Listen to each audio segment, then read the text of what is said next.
Okay, g'day Matt, how you going? Good, Pato. Thanks for having me. No worries. Thanks for coming on, and well done on your third win at a row at GV Backyard Ultra. Yeah.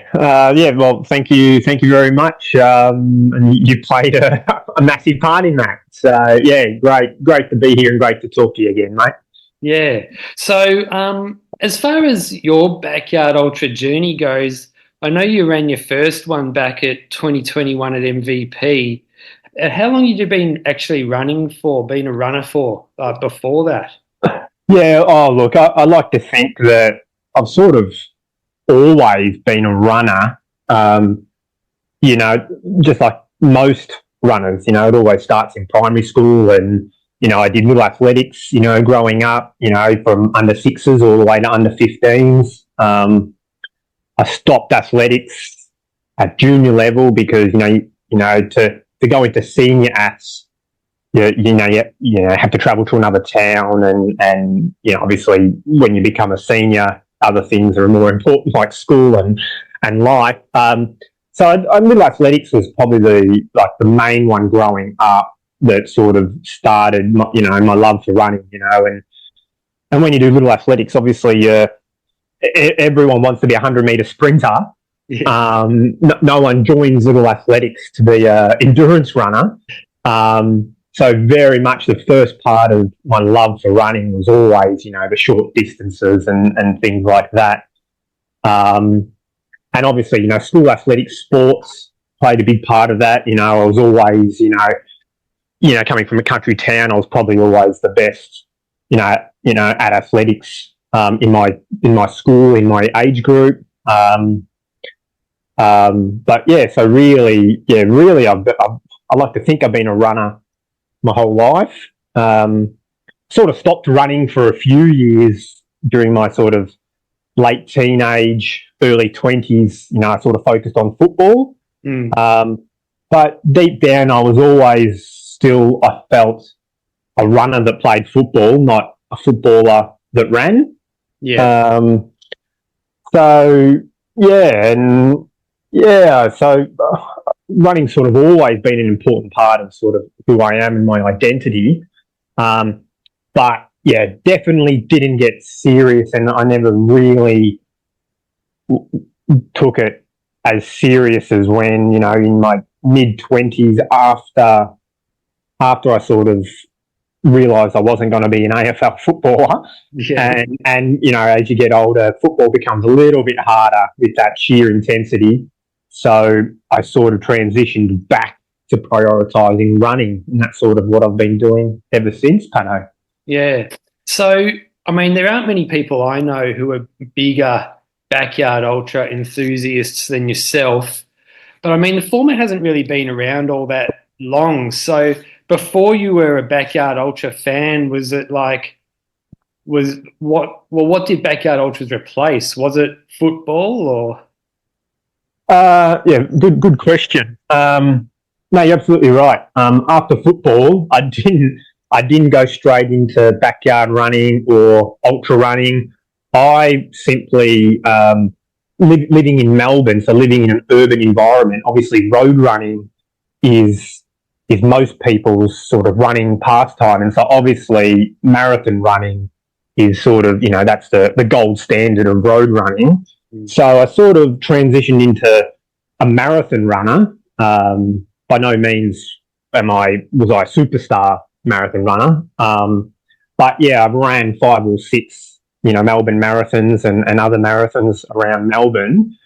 So yeah, I sort of at this time and living in Melbourne, I really didn't know anything about ultra running or like forget backyard running for the time being. That was years away. But like I knew nothing about anything past a marathon distance. I always thought, the half marathon was, like a good training base for a marathon, and 5 and 10Ks were a bit of a joke, or you go to a track for a competition. There used to be a lot of good 5, 10K competitions in America, in Melbourne. But really all I trained for was like the Melbourne Marathon in October. And I did that for 4 or 5 years straight. And that was really the extent of my running. And in terms of the community, obviously, yeah, none of my friends were runners either. So exactly 100% of all my running was done on my own. Yeah. And it was a bit of a lonely pastime, to be honest. Yeah. Yeah. So your first backyard ultra at MVP, like I mentioned, you came third and ran 32 yards. And I mean, that's really good for your first backyard ultra, and especially back then as well, like when getting into 30s wasn't as common as it is now. So do you remember how you felt about your performance back then at the time? Yeah, look, I was completely stoked. Going into the performance, my goal was for 24 hours, which is often the goal for most decent runners, running enthusiasts doing backyards for the first time. It's a big flagship total, running for a full day, running 100 miles. That is often people's first goal to hit in ultra running, and no different from mine. That's exactly what it was. The advantage that I had that most first time backyard runners don't have was I'd been a backyard enthusiast for some time before I actually did my first event. Yeah. Because my first event wasn't till sort of post COVID or the second half of COVID. And so I had a long time previous to COVID and during COVID to sort of do a bit of research on backyard ultras and sort of become a subject matter expert before I even completed a single race. Yeah. So look, I knew a lot about nutrition, preparation, strategy of backyard racing before I'd even attempted one, to be honest.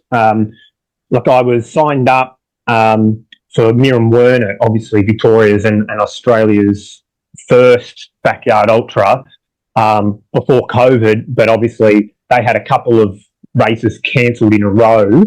So I was sort of essentially in no man's land for over 2 years, waiting to get my first shot of a backyard ultra. And so how did you become an expert? Like, was it just like YouTube and podcasts and things like that? Yeah, look, no doubt that's definitely the way I went. Like I sort of found out about backyard racing before I knew anything else about ultra running, to be honest. I wanted to move into ultra running, as you get older and you get slower, and, the marathons sort of no longer fulfilled me. The idea of training for 4 or 6 months to get a 3-minute PB in a 3-hour race or whatever, like that, geez, that's a lot of work for not a whole lot of return on investment. Yeah. And I was just Googling like ultra marathons and like, where do I start? What sort of race do I want to get into? And I was just Googling it. And this is way back in 2018, I think. And I just saw something about Miram Werner Back Paddock Ultra. And I just I did a bit more research and read the page and read some comments and things like that. And I was like, wow, this last man standing event format, this sounds amazing. Yeah. And sort of, like you, Pato, like the whole idea, I was sort of just hooked straight away. And so I knew about like Miram Werner Back Paddock Ultra before I even knew what Biggs was. Right. And I only found out about Biggs through doing a bit more research on this Victorian race. And then once you do a bit of research on Biggs, you realise, you open up a whole can of worms and then you jump in the deep end and then you really, know a lot about, and then you really sort of dive into the backyard world. Yeah. So you ran at MVP in 2021 and like you'd known about it for ages. So what were you thinking? Did you like it as much as you thought you would, or were you thinking this is the best, or what? Yeah, no, I thought it was the greatest because, Yeah, as I sort of said earlier, like almost all of my running is a solo endeavour. So it's a lonely road, and particularly marathon running or specifically marathon racing. You don't talk to anyone. You're set by a clock. It's the longest possible distance you can do that people only still give a stuff about your time, not about any sort of qualitative purpose.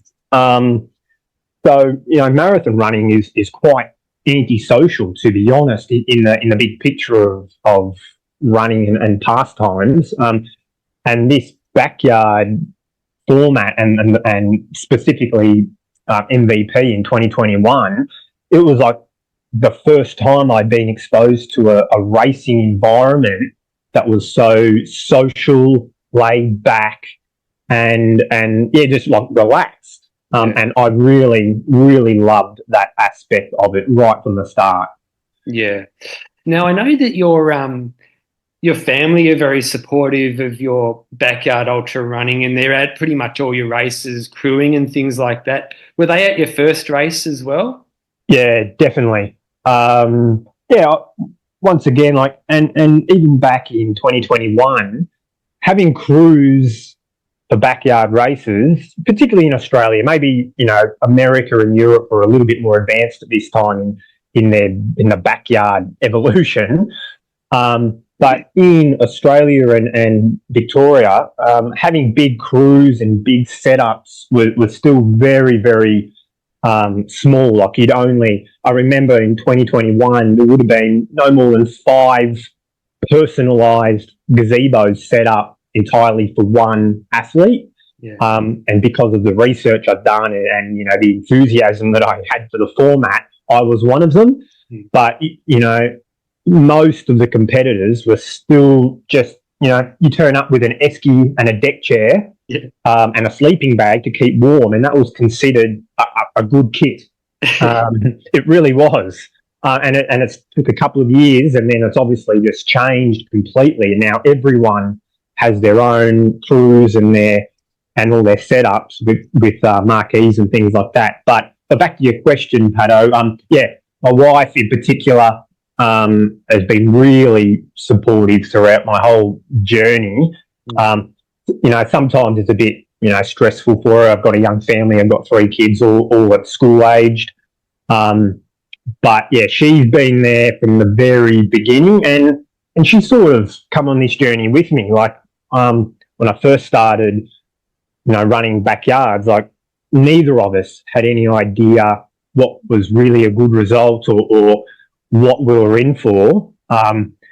And she's sort of become a champion crew person for me throughout this experience as well. And so she, you've had a lot of other crew people come on your podcast, Pato, and like they'll tell you as well, like the amount that they learn about the people they crew is amazing. And like my wife knows more about me now, than she probably did without backyard racing, because you really do see the athlete and the runner at their worst, at their best. You go through all the emotions of life in a backyard race, as you definitely know, Pato. Yeah.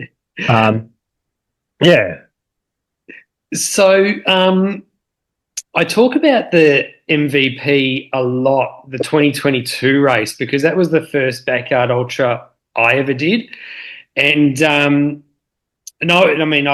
talk about it all the time, how blown away I was when you and Ben Nicholls ran 40 and 41 hours that year. So, I still remember waking up on Sunday morning and seeing you two guys going, and I just could not believe it. Yeah, you do bring it up a lot, and for good reason. Yeah. That race was actually a big race in the scheme of things for Victorian backyard racing, because to come out of it, you've come, 2 world-class runners in Tim Kaprizak and Ben Nicholls, who have competed at bigs, and they've competed at the national champs or the satellite champs. yeah, that was a very, very good race, and I'll remember that race forever as being the race that I realised that I could be a good backyard racer as well, to compete with these guys, and to sort of be on their level. Really opened my eyes to not only backyard racing but the competitive side, the higher side, of backyard racing, and obviously the representative side of backyard racing. You know, with all the at large lists, the satellite champs, all that sort of stuff. Yeah, so that race really opened up a new world of competitiveness, for me. And it was just a brilliant race back in 2022. I remember you, Pato. I don't know how much we spoke back in 2022, but yeah, it was a brilliant race. And yeah, I've spoken to Ben Nicholls as well, who obviously won that race, and he feels exactly the same. It very much changed the sort of direction of his ultra running as well. Yeah. Yeah, and I remember being excited when I saw that you were lining up at Shepparton later on in 2022, because it meant I would be able to have another opportunity to run with you and kind of watch you in action. And that was the first year of GV that you were the last one standing at. Yeah, that was another great race as well. Yeah, the GV race, yeah, is very, very special to me, and always has been, because I grew up in a country town called Benalla, which is only 40 minutes away from Shepparton. Yep. So when Robbie House, the race director of GV, announced that he was starting up a backyard ultra in Shepparton, I sort of felt obliged to get involved and help and obviously ultimately race. Because it was at the time, it was my local backyard ultra. Yeah. And it would have, you know, still having family in the area, it was very easy for me to get involved and sign up to the North Vic Backyard Ultra. Yeah, and it was a good race too. I mean, there was a small field of 27, I think, but you still ran 31 yards as the last one standing, which is good for a small field and a first time backyard ultra as well. Yeah, I still remember that first year, and you know, I speak to you and Robbie about it all the time, about just how much the specific race has changed and evolved over 3 years. But that first year, yeah, was amazing. Like, just Robbie just, starting up, first time being a race director, small field. It was very, very, relaxed environment. No egos. It was like everyone was essentially doing it for the first time. And it could have gone anyway. It could have been a complete failure. But it turns out it was a complete success, and the event from that first year has just gone from strength to strength and become the race that it is today. But yeah, that first year, small field, we're in a car park setting up tents and gazebos. Yeah. It was a very small and intimate little race, but it was, fantastic nonetheless. Yeah. So let's fast forward to 2024. It was a rough start for a lot of backyard ultras this year, in Victoria in particular, mainly because a lot of them ran at Miram Wernett, which was one of the toughest races of all time. I was there and you were there too. Yeah. And even before that, like MVP was a shocker in heat conditions as well. So, yeah, in terms of the Victorian backyard ultra scene, this year has really had it all. I remember I wasn't part of MVP. You were, obviously. But, that race ended very early purely because the heat knocked so many runners out during the day. And there were just very few left with not much energy by the by the end of the race. And then, to be honest, that was nothing compared to Miram Wernett. Miram Wernett, just happened to be on the weekend where we had a heat wave here in Victoria, and it was diabolical. Tim, the winner, it was a silver ticket event. Kudos to him. I was just so out of my depth in that temperature. It was the hardest environment I've ever had to do anything in, to be honest. Yeah. I don't know, what else can we say about Miram Wernett 2024, Dave? Yeah. Well, I mean, that race, that shook my confidence around a lot. And I mean, I only did 3 yards. And I was like starting to doubt whether I'd ever even be able to do 24 yards again and stuff like that. So were you able to move on and shake it off, or did it put a bit of a dent in your confidence as well? No, definitely hurt my confidence. Most importantly, like my nutrition strategy.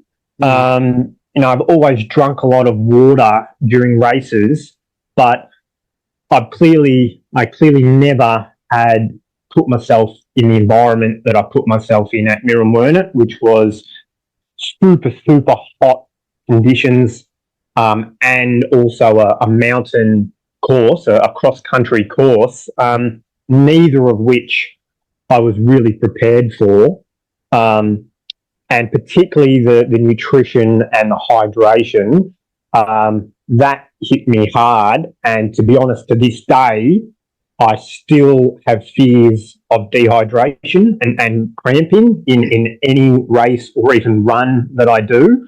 So as of that race, I now over hydrate, because going to the toilet every single lap is much preferred to me than going through the experience that I went through at Miram Wernett, which for people that don't know, by lap 6 I had full body cramps, cramps in places I'd never even known could possibly get cramps, full body, so I couldn't even walk, let alone jog or anything like that. So I'd go through 10 or 15 minute periods on course where I just have to lie down, try and stretch out, and then somehow make my way back to the start line. It was insane, and because of that, now I force myself to sort of overhydrate just from fear of that happening again. So yeah, I think that race knocked a bit out of me, and I've had 2 subsequent races since then that my confidence is slowly coming back in terms of hydration and nutrition. But man, it was a tough race. No way to get around it. Yeah. So yeah, I mean, a few months later was the first running of Wild Dog, which was basically just close to a 5-minute drive from where you live, I believe. So you must have been absolutely chomping at the bit to, redeem yourself at that race. Yeah, definitely. Like I got on board with Wild Dog very early. I as soon as I found out that Wild Dog was happening and it was so close to where I live, it's actually probably about 30 minutes from my house. I knew Paul Pratt, the race director, not personally and not as if we were friends, but through an extension of the running community. I knew Paul, and so I essentially reached out to him and said, "Hey, I'm a backyard enthusiast. I know you're starting a race in Gippsland.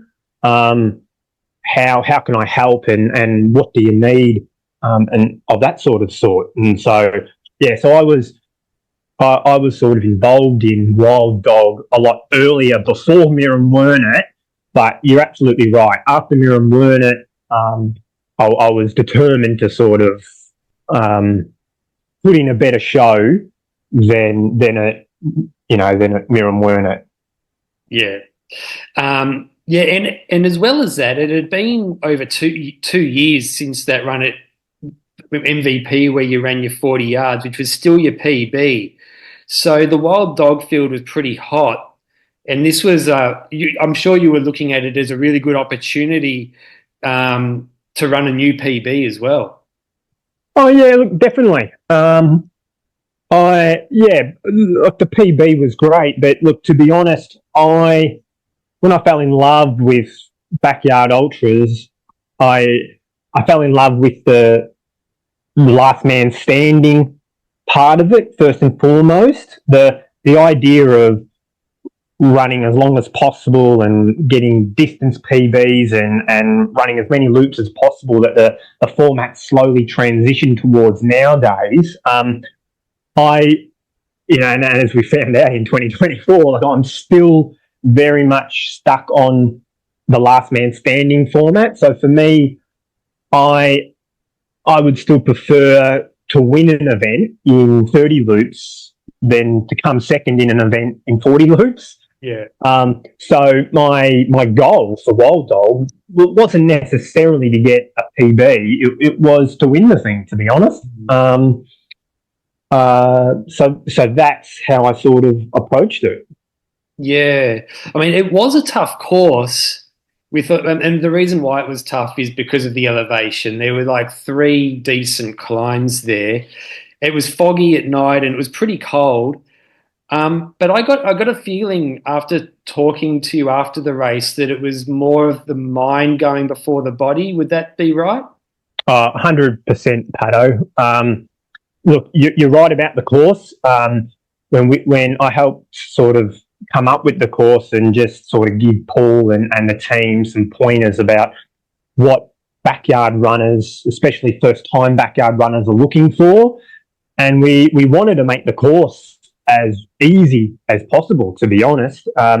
We were throwing ideas out there whenever we did a little run out at Lardner Park where the race is held. Whenever we were out there, we threw ideas about running through paddocks and things like that would take us off the main roads. But in reality, the way that the backyard movement's sort of moving towards is towards the most runnable sort of courses possible. So we stuck with what we thought was the most runnable course imaginable. It just so happens to be that the easiest course that we made was still quite hard. Yeah. There was a lot of elevation, South Gippsland, it's all, farming land, lots of rolling hills. Even the most runnable course that we came up with was far more intensive than I actually thought it would be. When we did it in training and when we were creating the course, it didn't feel as hard as it was, 10 loops in. And it didn't help that it was obviously cold and the visibility was very minimal. So it was actually quite a challenging course to get through. And I think you feel the same, Pato? Yeah, it was hard.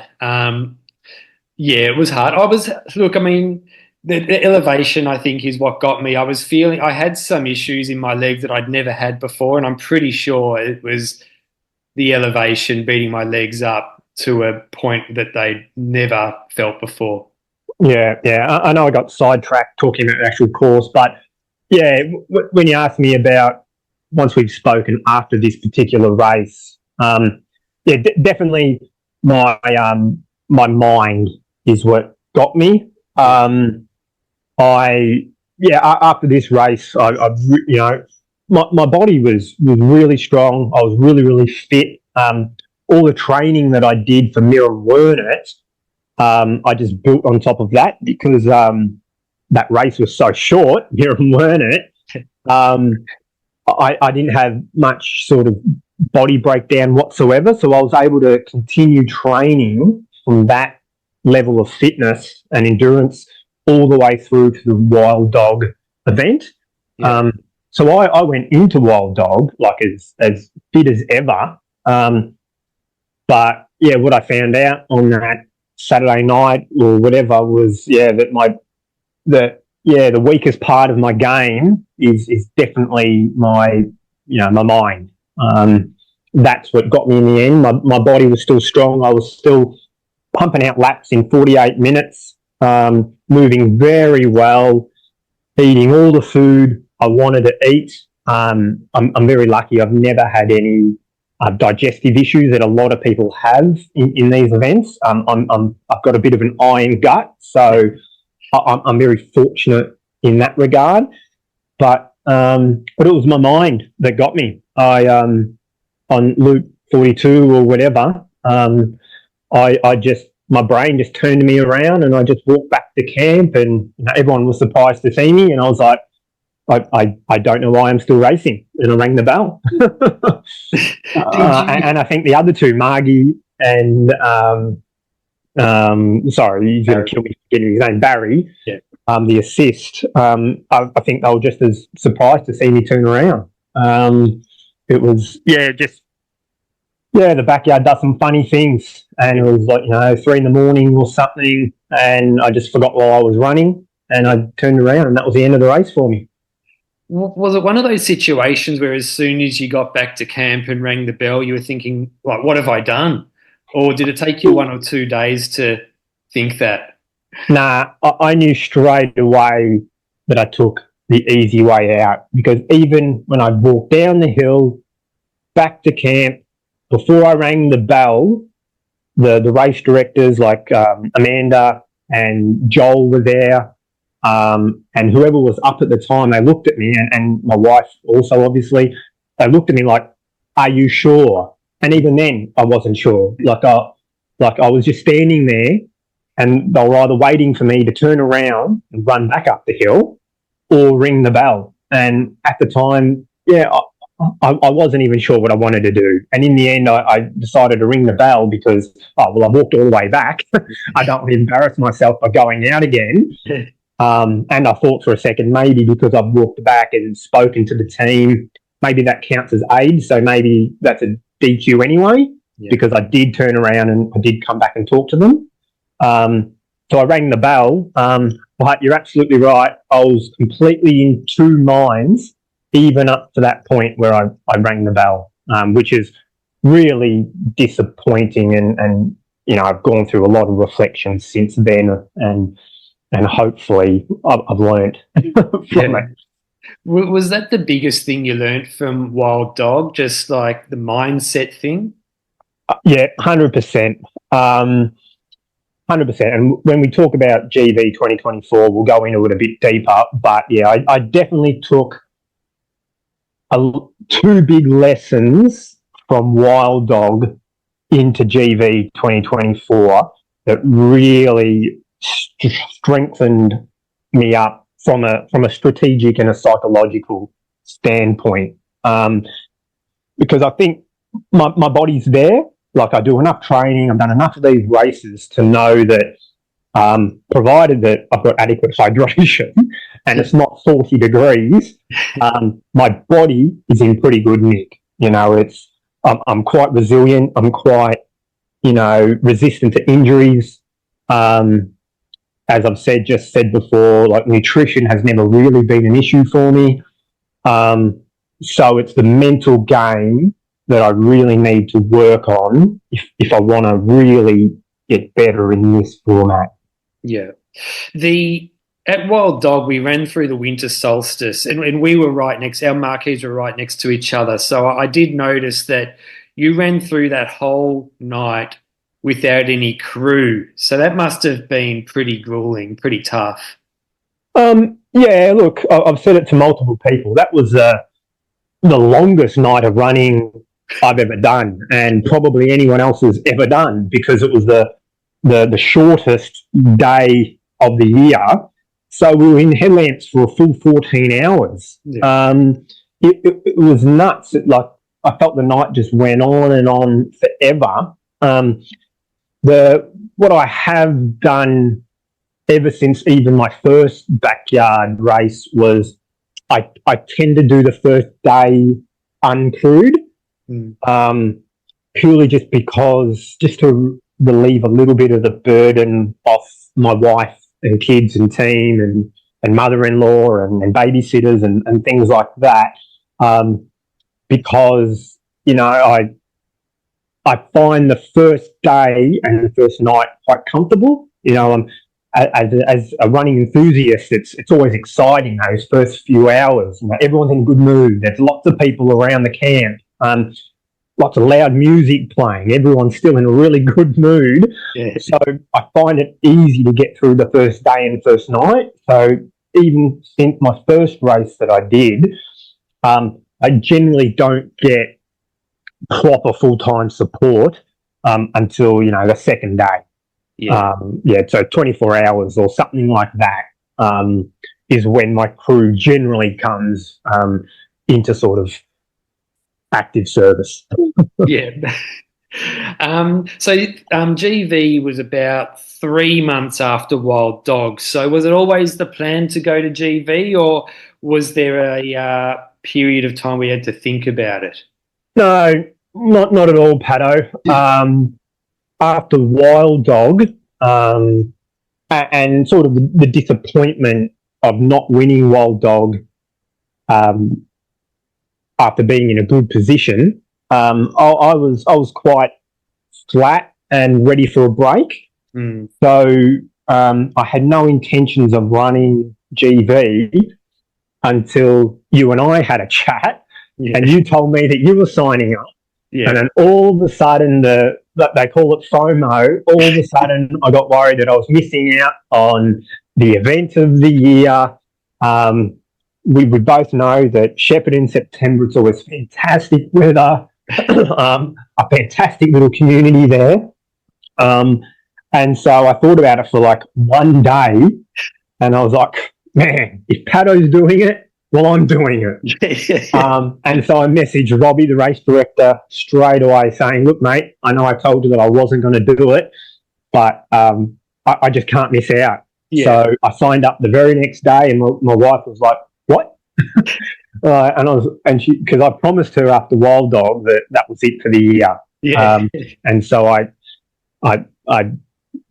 made that error, and I had to apologise to her and say we're going around for one more time.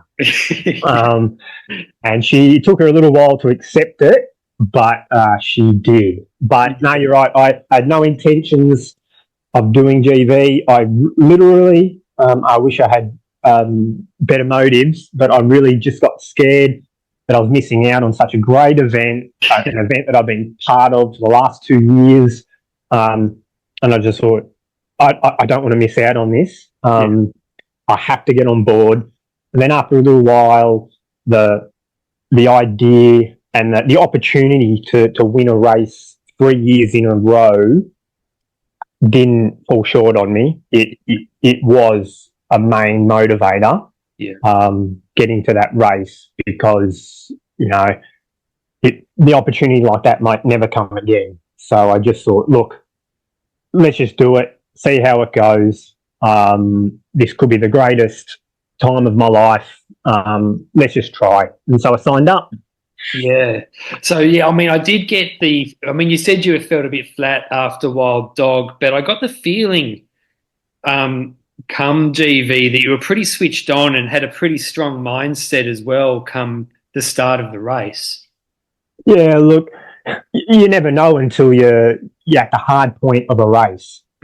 So it was one thing, to talk about all these improvements and all these strategies you're going to implement. It's one thing to talk about them, but you really only implement them when it gets hard, when you're at the pointy end of a race. So you never know if it's going to work until you're in the fire.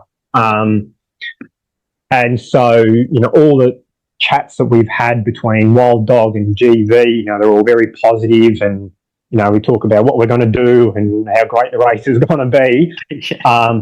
Absolutely. You have all these dreams of implementing all these fantastic strategies to get you to 100 hours if you need be. But to apply them when it counts is completely different. And you just have to try your best, don't you? Yeah.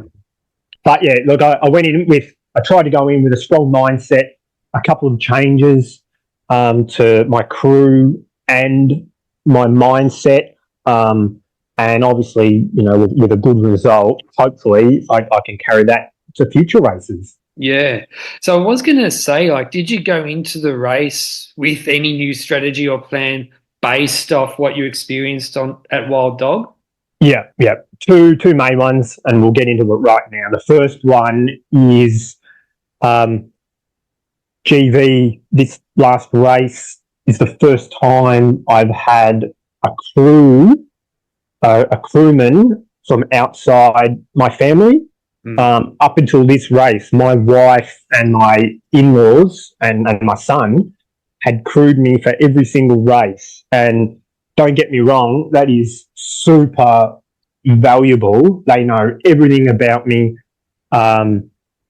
They can help, they could do things for me that I would never ask an outside crewman to do in terms of,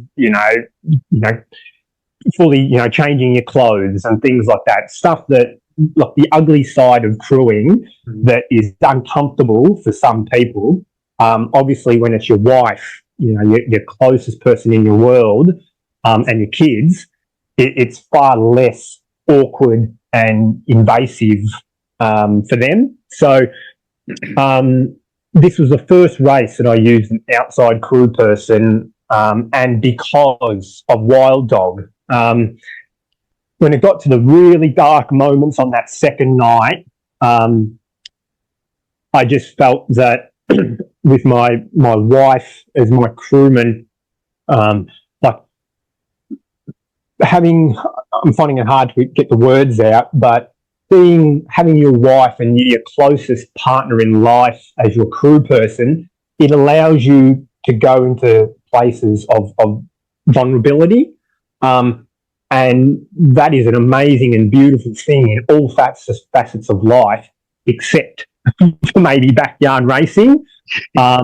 Whereas, like, when I'm really tired and sore and unhappy and no longer in love with running, having your wife there, she'll give you an out. She'll allow you to stop running and allow you to be vulnerable in that time. And I feel that was one of my weakest parts of my racing. So I made the decision to ask an outside person, and his name was Peter Clark, who is the race director of Miram Wernett. So the first race director of backyard racing in Australia. He had recently crewed Ben Hurst to a silver ticket win up at the Gumby in ACT. So he's coming from good pedigree. He knows more about backyard racing than just about everyone. And through the few years of the backyard racing community being close together, particularly in Victoria, people tend to know each other. I've sort of become friends with Pete over the journey, and I just and one day I just asked him. I said, "Look, Pete, I know you've crewed Ben Hurst before. You're going to crew him again at the SAT chance. Are you interested in crewing me at GV?" And yeah, to be honest, he said, "I'd love to." And that's sort of how it played out.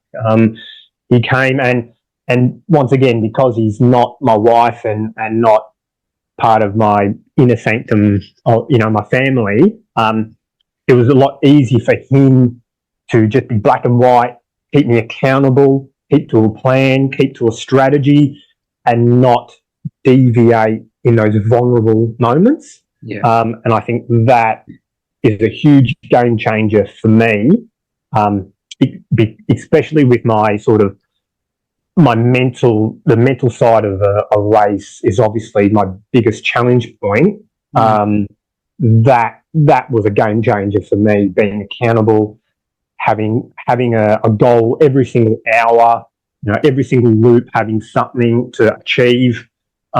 Whereas before that, it was just a family affair. Me, my wife, my kids all hanging out by a tent, having a great time, but I wasn't being held accountable for every single loop, every single bit of food going in my mouth, that sort of thing. Yeah. Having a professional crewman to keep you accountable, to keep to the plan, keep to the bit of paper, that was a real game changer for me. Yeah. Awesome. And the second strategy was obviously, for me, in a couple of races, that that second night blues, and I know you get it as well, Pato. The second night blues really knocks most runners out, even good runners. That's why you might have 20 runners at 30 loops at the 200k mark, but they just drop off so quickly, and only the most committed runners stick it out to the very end. And that was one thing that was so evident at Wild Dog. There were so many runners still in after 24 hours and even 30 hours, but that second night blues, it just hits almost everyone. And with the bad weather, so cold, so dark, the race ended at Wild Dog. The race ended at 5 a.m, well before the sun came up.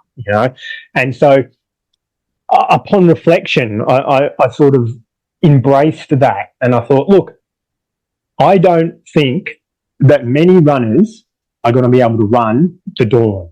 So if I just make that Saturday night or Sunday night, at GV, if that is my priority time and all I have to do is survive till dawn, I don't think there'll be many runners left, if any. So for me, getting through that second night at GV was a non-negotiable, because I just had the plan where if I make sun up, I reckon I might be the only one here, because I don't know if anyone else will run through the entire night.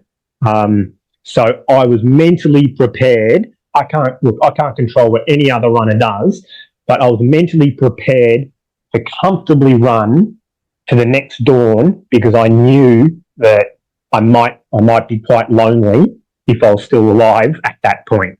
Yeah. And so hopefully I can take that sort of mindset into all my races going forward, that the second night and getting through a second night is still a breaking point for almost all backyard races. Yeah. And only the very strongest runners sort of get through into a third day. Yeah.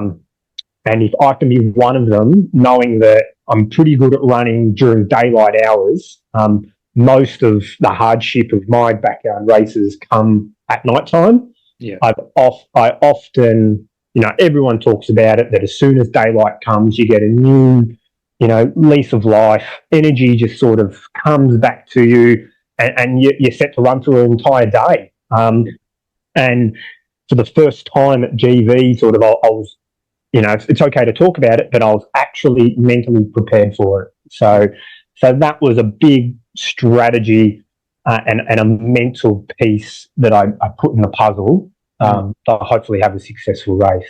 Yeah, sure. Unreal. So, GV started at midday on the Saturday, and you've spoken about how you were really focused on the second night, but often, the 24 hours there's some low points for a lot of people in the early stages of the race as well. So were you thrown any curveballs in the early stages of the race at all?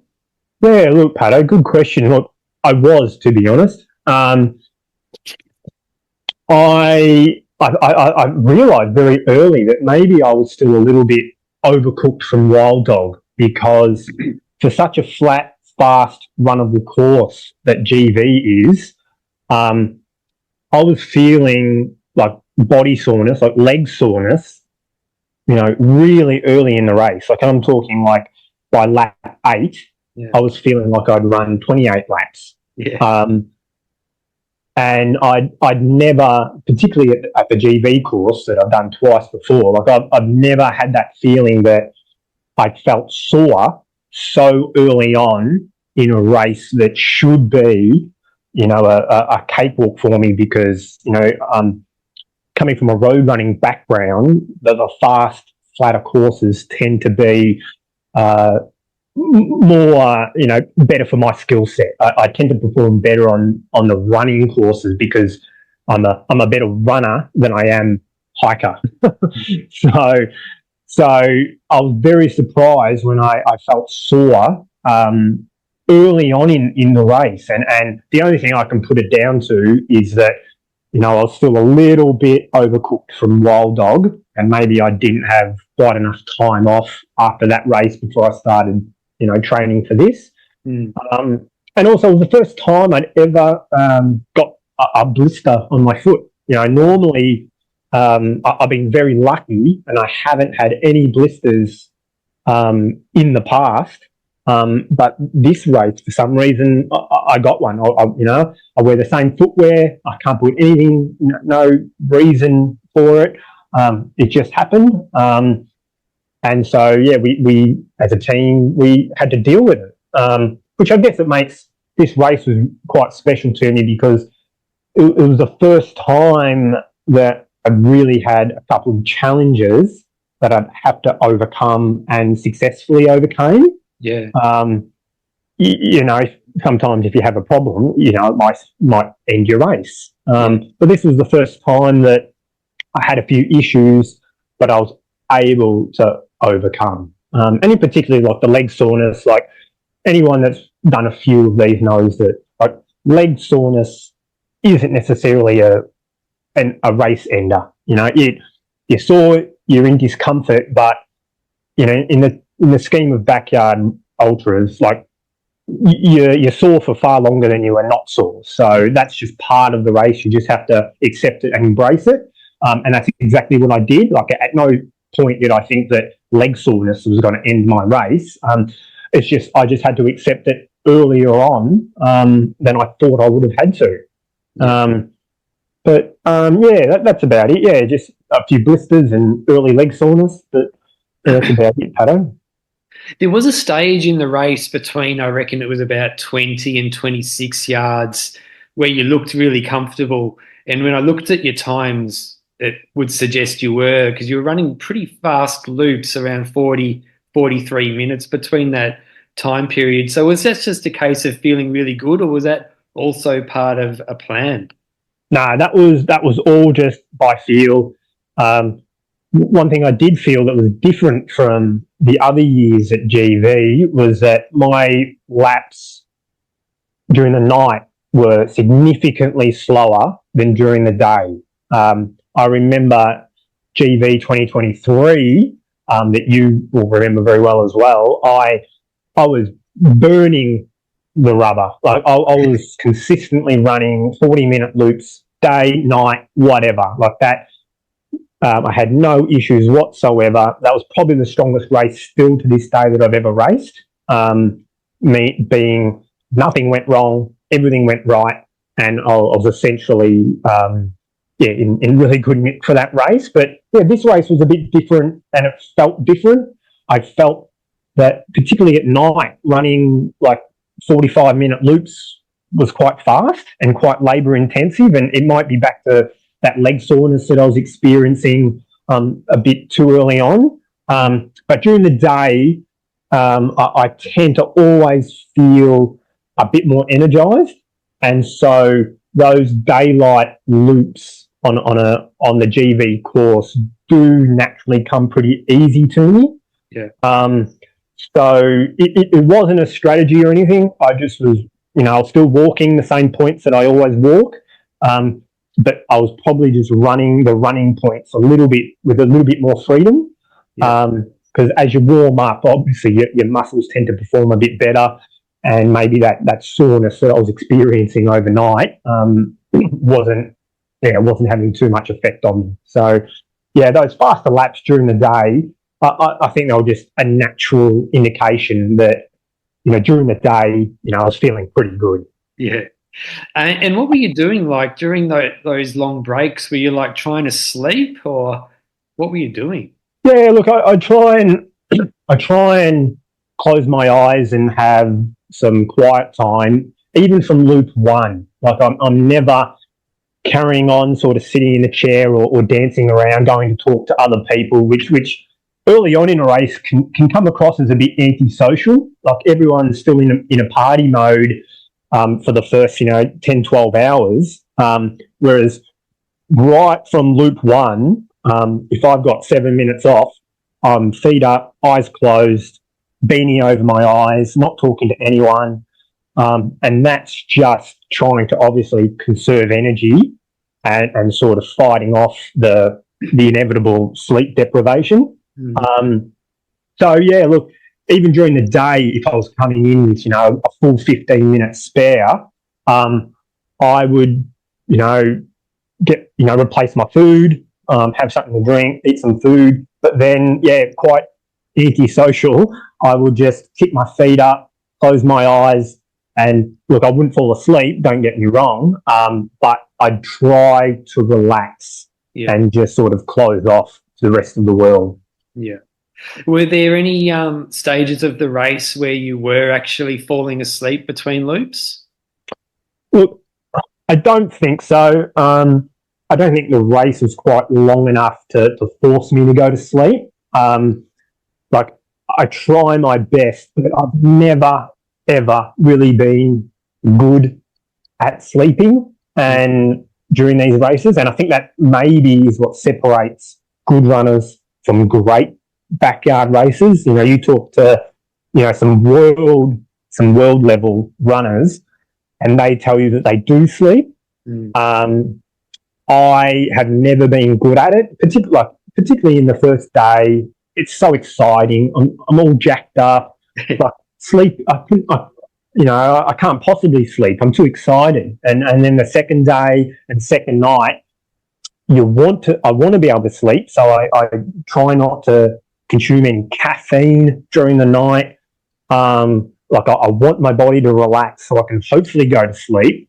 And look, I get close, but in terms of actual sleep, do I need to be woken up on the bell? I don't think I've ever experienced that. So that's something I probably need to work on if I want to go, further into backyard racing, into the third night and things like that. I might have to try and get better at that. But as of yet, I've never really been successful at sleeping at events because they're just too exciting for me. Yeah. Well, it might be also you're just not tired enough. Like if you're not tired and you don't need to sleep, then that's probably not a bad thing. But when you do eventually go into the 50s and 60s, you will feel tired and it probably will just happen, I think. Well, look, I hope so, Pato. That second night at GV when I was so, I was so dialed in mentally to finish that second night and make it to dawn. That's all I was thinking of. That was my non-negotiable. So that was my prime time. So even on that second night at 3 a.m, I wasn't tired at all because the whole time I was thinking, man, it's only 3 hours till dawn. Man, it's only 2 hours till dawn. Yeah. We've nearly done this. We're nearly running in daylight again. Yeah. That second night, even though we'd been awake for 2 full days, I wasn't tired at all, to be honest. Which maybe it is a good thing. Yeah. So I was going to ask, like I'll often ask my guests, like, what do they think about, like, what mantras run through their mind to keep going when it's hard? Was that like just making it through that night? Is that what you were mainly thinking about, or were there other things as well that were running through your mind? Look, that was the main thing.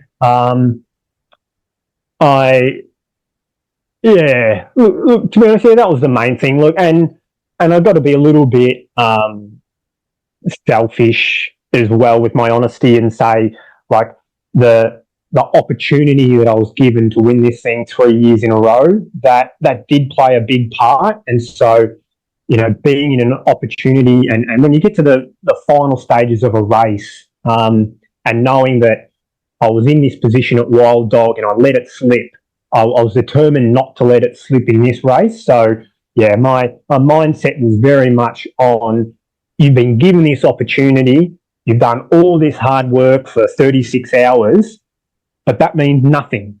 What matters now is the next 6 hours, okay?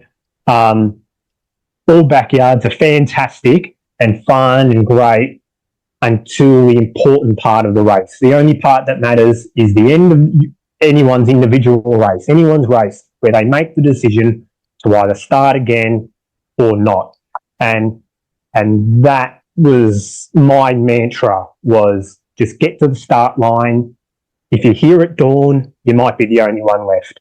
You know, and so I was determined, just as every loop, you know, as every bell, you know, went off and we went into the darkness, you know, I just kept counting down, how many hours till dawn, how many hours till dawn. Yep, we're just about there, you know.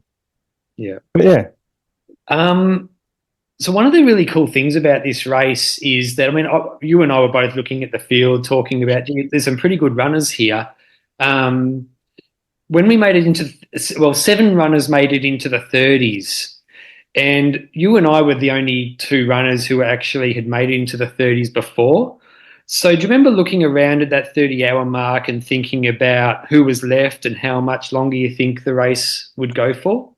Yeah, absolutely. Like you, Pato, I was really blown away with the runners that were still around us at the 200-kilometre mark. Like, we spoke many times before the race about who we thought could go the distance. Yeah. And the first year assist for Ryan, he always comes up because he's done it every single year.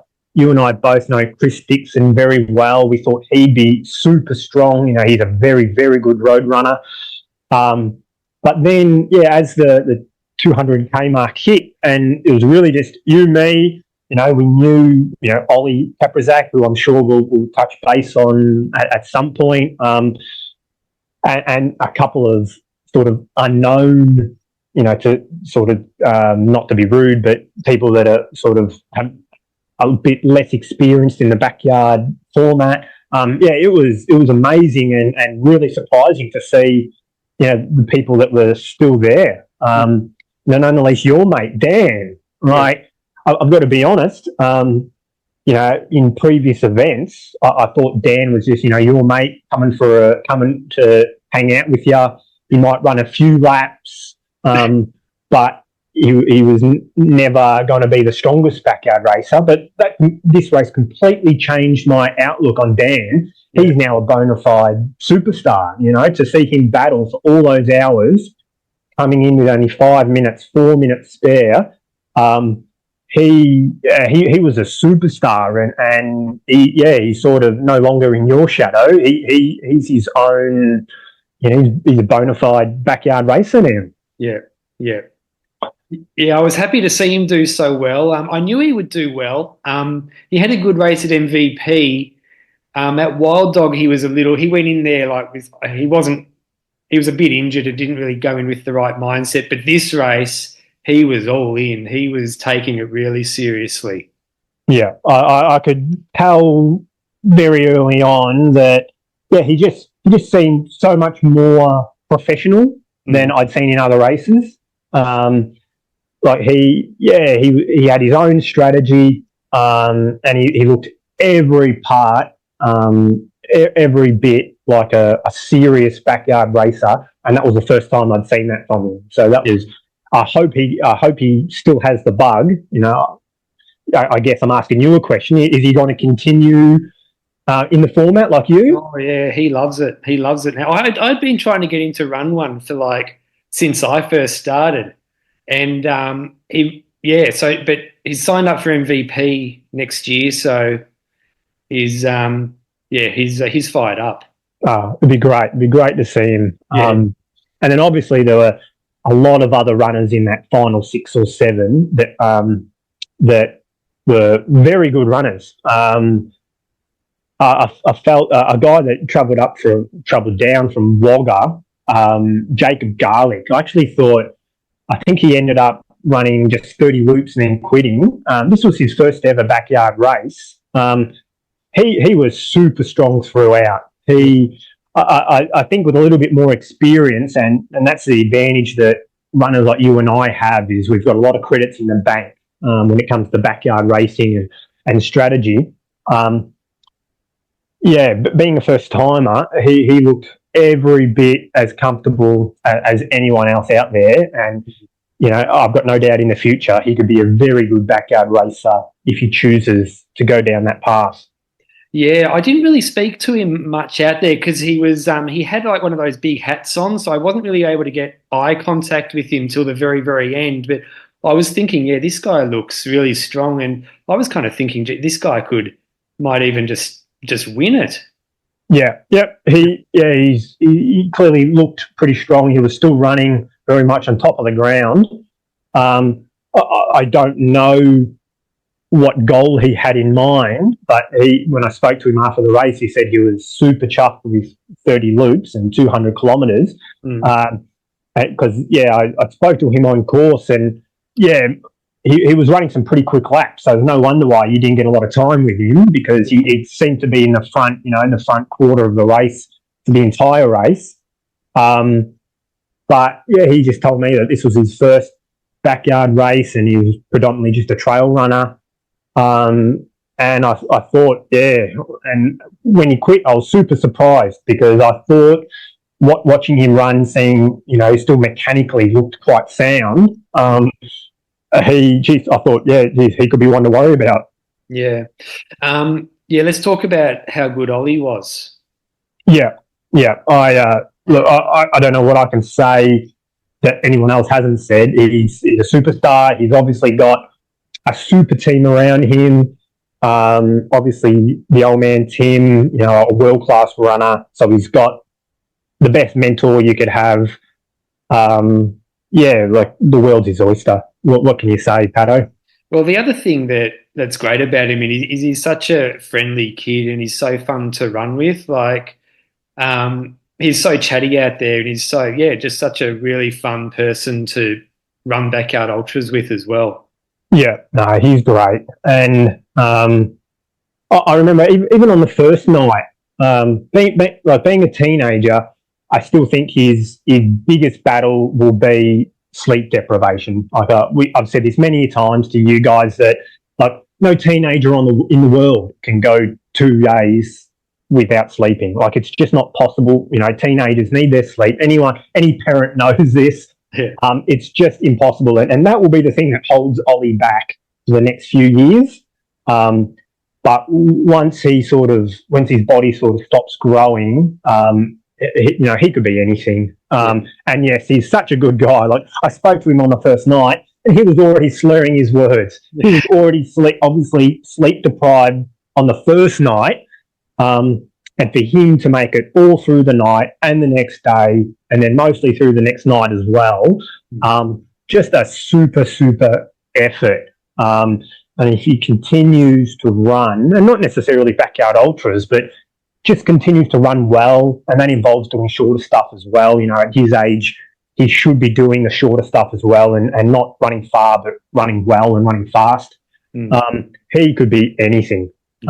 He's just a great kid with a great team around him, and it's an honour to race him at these races. Yeah. Caden Newton, he dropped after 36, so it was just you and him, us three for 2 or 3 loops, and he did a really good job. He raised close to $60,000. He got pledges for like $1,400 each loop he did to raise money for cystic fibrosis. And that obviously gave him a lot of fuel to do. And I'd follow him on Strava. I knew he would do well, because he's been getting up at like 4 a.m. in the mornings and running marathons and things like that. So, and he looked strong too. Yeah, he looked super. When it was down to the final 3, I didn't know how long this race could go for, because, obviously I know you well, Pato. I don't know Caden very well, but from everything you told me about him, was this guy's going to go the distance. He's a good runner, and he's doing it for a good cause. He was super, super strong throughout. And really, up until that very last lap that he did, I hadn't seen any weakness in him whatsoever. He's really good. And to raise that sort of money in a race is also fantastic. Like, my wife always says to me, why don't you raise money for a cause? Why don't you do something with your running? And I'm like, oh, okay, I know, maybe. But, to raise more than $50,000 to charity in a cause for running, it's fantastic. And apart from that, man, he was just a strong runner. Simple as that. really strong. And whatever he does, I hope he can build on it. He's got huge potential, good running, and he was solid, real solid, Pato. Yeah, I'm excited to see what. I wouldn't be surprised to see him at MVP next year as well. Actually, he was there earlier this year too, so I reckon he'll be back. Now, I know you heard me tell Brent Ford on the podcast last week that when it was just down to you and me, I didn't really like you all that much. I let you know about it too, didn't I? So I want to know, when it was just you and me, like, did you hate my guts too? No, I didn't. I feel really bad because you and I, like, for the viewers out there that aren't quite sure at this stage, you and I have become pretty close through this backyard journey. We do a lot of races together now, and apart from that, we chat a whole lot about backyard racing, and to be honest, we're not only backyard fans, we're friends. So I think it's important for the crew, the people listening to understand that. But I feel horrible because you and I, before a race, we always talk about how great it's going to be, and we're going to work together, and we'll get in 50s, we'll get in the 60s, we'll get in the 70s. Yeah. But when it comes down to you and I, and it's happened 2 years in a row, I find it hard to get past the whole last man standing competitive side of it. And so when it is just you and I, regardless of how good I feel, I'm ready for the race to end. So the whole idea of teamwork and working together and holding hands while we run laps, I love the idea, but maybe it's just not in me. Regardless of how I'm feeling, like whenever it's the final two, like I'm okay whenever the race ends. I'm not yet at the point where I want to run together with someone to achieve a great total to make a qualifying team, for Sat Champs or Bigs. Maybe that's what's held me back in the last couple of years from actually getting to those sort of numbers. And I assume eventually that will come, and teamwork will become a major part of the race for me. But I sort of, at the end of that race a couple of weeks ago, Pato, like, I just had too much respect for you. And I remember saying to Pete, my crewman, like, if I don't try and finish this now, maybe I won't be able to finish it at all. Because Pato is improving every single race. I know I beat him last year, but that was a whole year ago. Things have changed. And if I don't try and beat him, I don't know if I will. So, that's why I had to run off on you, and we ran solo laps for 3 or 4 hours or whatever. Yeah. Even though in my mind I'm thinking, I love this guy. I want him to do as well as possible, but at the same time, I'm ready for the race to end whenever it ends. So if me running off on you gives you a little bit more doubt for you to pull out, then I did it, and I feel bad, for saying it, knowing how close we are. Yeah. But I guess that's one of the main reasons why I fell in love with the backyard format and the last man standing format, is that it's still about running everyone else off their feet and running till you're the last one there. And that's why I fell in love with the format. Yeah. And it's sort of why I still love the format, is that final competitive part of it. I hope you don't hate me too much. Oh, no. As soon as the race ended, everything was back to normal. But on that 39th loop, while you were running it, did you have any clue that I was sitting on a bench? Like, did you know that it was your last loop till you saw me? Look, yes.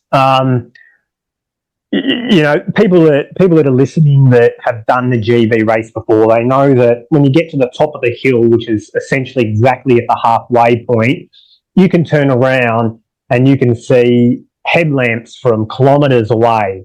So you know exactly who and how many people are sort of still in the race.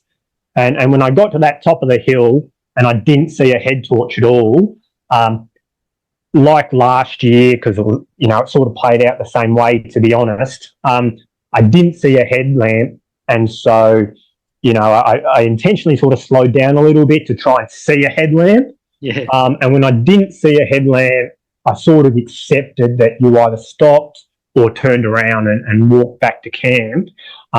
So I did get to enjoy that final loop because I sort of accepted in my mind that this might be the end of the race. And then, to be honest, I was a little bit upset and disappointed for you because, for the last few years, I know, getting the 40 loops has always been a goal for you. I know you've got higher goals now, but back in the day when 40 loops was a really good total, I know 40 loops was a big goal for you, and we were so close. So I really wanted to see you get there, and then whatever happens at dawn happens at dawn. It turns out that you were 1 or 2 loops short, but I did, but I sort of did know when I saw there was no head torch. I thought, oh, this could be it, because it was exactly like last year. And then when I saw you at the park bench, that I was surprised because I thought you turned around and walked back. But the fact that you were waiting for me to give me a hug, that was a special moment. So thank you for that. No, I was look, I was waiting on that bench for ages, and by the time you ran past, I was thinking I would have been able to make it for sure because I've been sitting here for about 20 minutes. Yeah, and that's the thing. You could have made it, because there are some courses in the world where you have to be aggressively moving forward all the time. GV isn't one of them. GV is such a runnable course that if you start a loop with any sort of hope of completing it, you're a real good chance to complete it. You might come in at 57 minutes, 58 minutes. Like we saw Merlin again. He was coming in with 2 minutes to spare for about 6 loops in a row. If you start a loop with an actual mindset of I think I want to complete the loop, you're a really good chance to complete it. And you just make the decision to stop, and that's what you did. And you waited for me and you hugged out. But you must have been freezing because it got pretty cold at that time of the night. 3 o'clock in the morning, it was far colder than I expected it to be. Yeah, it was really cold. So this was your 3rd highest result as far as yards go in a backyard ultra. But where do you rank the performance compared to all your others? Look, probably, first or second for sure. I rate this well above my Wild Dog performance because at Wild Dog, I was in the same position. I was in a position to win and put a really good result on the table, and I let it slip. So that was really disappointing for me and really made me sort of go back to the drawing board about, what do I really want out of backyard racing? Whereas this race, I implemented strategies for those issues, and I came out the other end, and I had a completely different mindset. I still think that last year's GV was probably the strongest race I've ever ran. Look, without sounding too up myself, I knew very early on that I was probably the best and fittest runner in the race, and my lap times were sort of showing that, and everything went well in that race. So that was almost a perfect race for me, even though it wasn't the longest race in the world. It was only 34 hours. At 34 hours, when I checked how my body was feeling, I had no issues whatsoever. I felt like I could keep going forever. So that was probably the strongest performance I've ran, and obviously I'll never be able to forget MVP 2022, running with Ben and Tim in the early hours of that morning. That was a pretty strong race too, because that was a race that made me think, geez, I might be okay at this format. So, but this performance was clearly one of my best, because I had issues, I got through it, and I got through the other end, and I had a much stronger mental race than previous races as well. Yeah, unreal. So the future, I mean, you ran for Team Australia at the Sat Champs 2 years ago. Is qualifying for the 2026 team like on your roadmap? Yeah, look, I think it is, Pato. Look, I'm going to take a bit of a break now. I know a lot of the Victorian backyard enthusiasts will go to MVP to show their support for Trails Plus, who are a big trail and ultra running company in Victoria. And it's good to give back to the community. You know, that they're a very well established and very well liked and respected trail running company. I won't be doing that. One of the reasons is I just think my body needs a bit of a break now, and two, I'm still a bit scared of running in summer. So right. I might be a spectator for that one. So I might come along and help you guys run, but I probably won't be racing it. To be honest, I think my next backyard race will be Wild Dog again in July. Obviously, after the disappointment of this year, I've obviously want to sort of settle the score and come back and sort of improve on everything I've learnt over the last 12 months. So look, I'll probably do Wild Dog in 2025. Yeah. I don't know what else I'll do. That'll definitely be my A event, my priority race for the event. But then talking about the Sat Champs, I don't know if that course or with the people that sign up, obviously, I don't know if that will be a race where you sort of qualify for the Sat Champs. I'm not too sure. So I think after that is when I'll commit to doing a premier level race where either a silver ticket race in 2020, early 2026, or travel a little bit and find a fast, flat course with a high level competitor list to achieve a total that will get you up on the at-large list. So yeah, it's definitely still in the plans and definitely will be a priority, because I'd love to, especially as even in the last 2 years, the backyard community in Australia has really got a whole lot closer. All the runners know each other now, and even since the 2022 Sat Champs, so much has changed. Everyone knows each other so much more now. The team spirit around the Sat Champs has changed so much. It's now far. I found in 2022 it was still a little bit cliquey. WA versus Queensland versus Victoria, and now that all fallen apart, and now everyone just come together.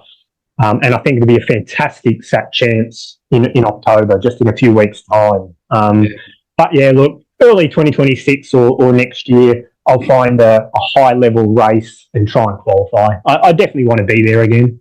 Yeah, cool. The at-large list to get into, or the benchmark to get into the at-large list, like this year's team, was 51. 51 was the cutoff.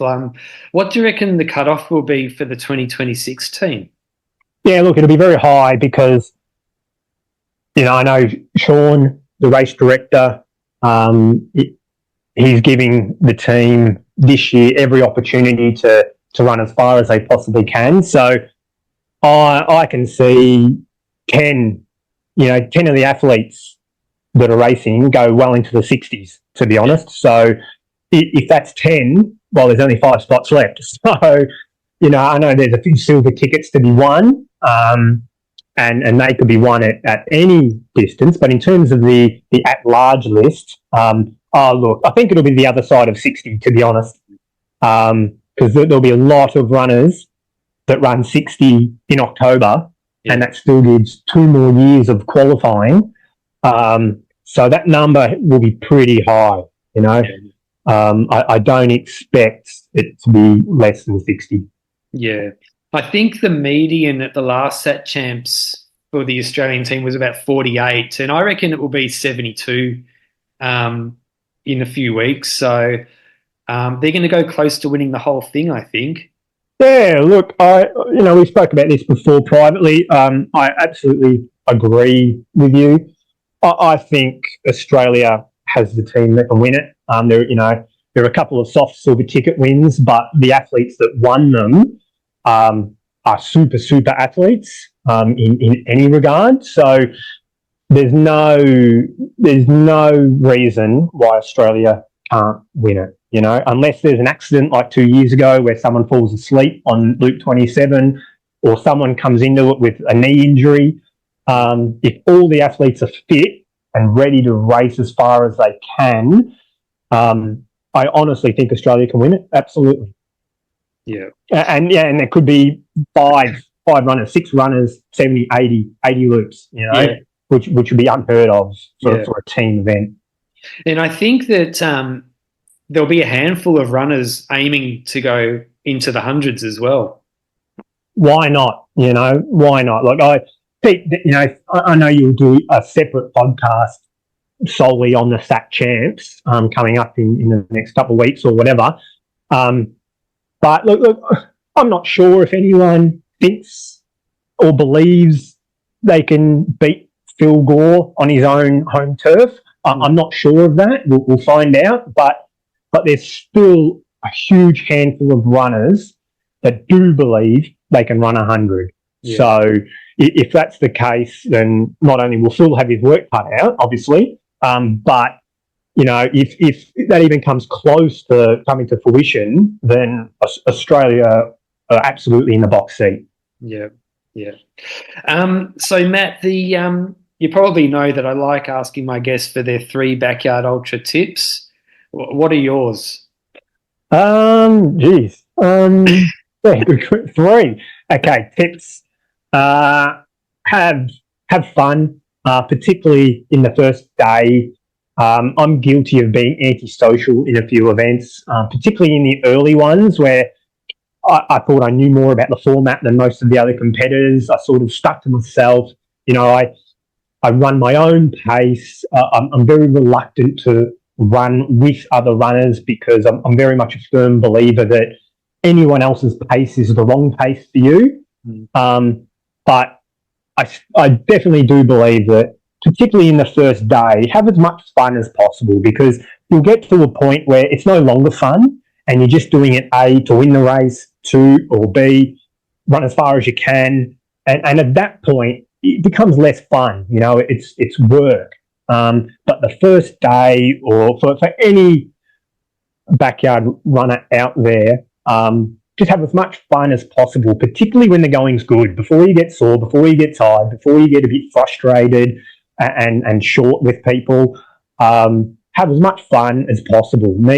Talk to as many people as possible on course, and be kind to your crew while you can, because it'll come to a point where it's going to get hard, and you're going to be hard to deal with. So never forget that you're out there racing by choice. Like, no one's forced you to be there. You run because you love running, and try your best to never forget that. So have fun is number 1.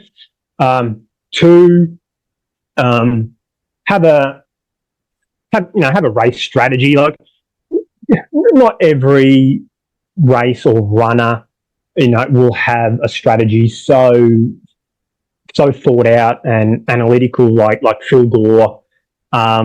It doesn't always have to be like that. That might be what separates him from the rest of the runners, though. Who knows? But I think it's good practice to have some sort of a plan and to approach every loop with purpose. Have a goal for every loop.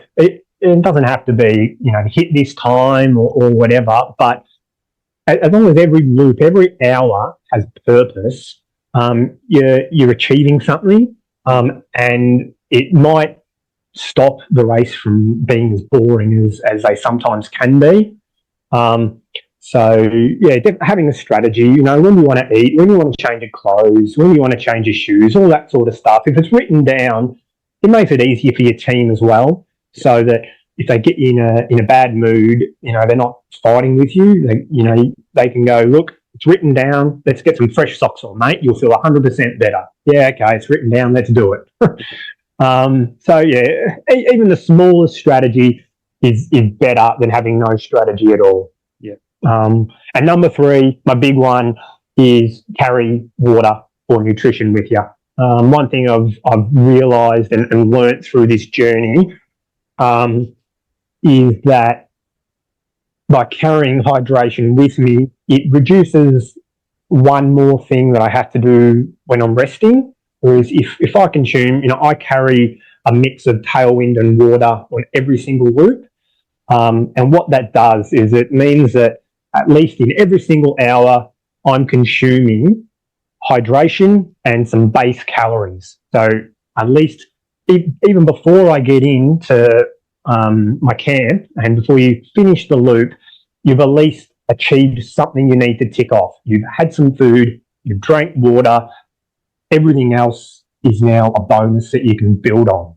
You've achieved those 2 things, you're going to be fine, you can get out to the next loop, and that's already achieved by the time you've finished your loop. So I always carry a few calories and water, so that it's not, so whatever happens in camp, change of clothes, whatever, you're not too reliant on that small period of time to make or break your race. You can set yourself up for success during the lap as well. And that's why I carry food and water on each loop. Yeah, unreal. Well, congratulations again on your 3-peat of wins at GV Backyard Ultra. Every one of the wins has been pretty dominant and impressive. And do you reckon you'll head out there again next year? Oh, look, well, first, thanks. Yeah, winning GV 3 times, to be honest, it is a highlight of my running journey, no doubt. It's incredibly special to me to have sort of played a small part in every single year, and to see the actual race grow from the small 27 little backyard little event that was in the first year to a massive full-fledged world standard event that it was this year. It's fantastic, and a huge testament to Robbie and his wife Michaela that without a huge running background, that they just love the format, love the people, love the community that they live in, and because of that, they've used that as a base to build this fantastic event on. So kudos to them for sure. In terms of me in GV, look, never say never. I could, if you in 10 months' time, if you tell me that you're racing again, who knows? I might get the FOMO again. Yeah. But look, I'd love to be a part of GV from a volunteer standpoint. I think, considering what GV has given me, maybe I could give back to GV in the next couple of years. I think GV's reached a point now where it's probably ready for a new story. And I can't wait to see who is going to be the 4th champion of GV, last man standing. So, look, never say never. It's not on my radar for 2025, to be honest. I definitely want to be a part of the event. I would love to ring the bell a few times and give out a trophy or 2. Yeah. But I probably won't race it. And I think GV is ready for a new champion, a new story to tell, and I think that'll be fantastic for it. Awesome. All right. Well, all the best. We'll definitely be in touch because we talk all the time. And, I guess I'll see you soon. Yeah, thanks, Pato. It's been really great chatting to you again, mate.